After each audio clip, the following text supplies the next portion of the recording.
નમસ્કાર મિત્રો, સ્વાગત છે તમારું અમારી યુટ્યુબ ચેનલમાં।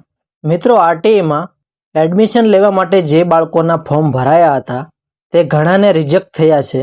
તો રિજેક્ટ થયા બાદ હવે શું કરવું તેના માટે આજે આપણે આ વિડીયોમાં વાત કરીશું। તો મિત્રો, આરટીઈ તરફથી જે મેસેજ તમને મળે છે તેમાં જણાવેલ હોય છે કે આ કારણોસર તમારું ફોર્મ રિજેક્ટ કરાયું છે।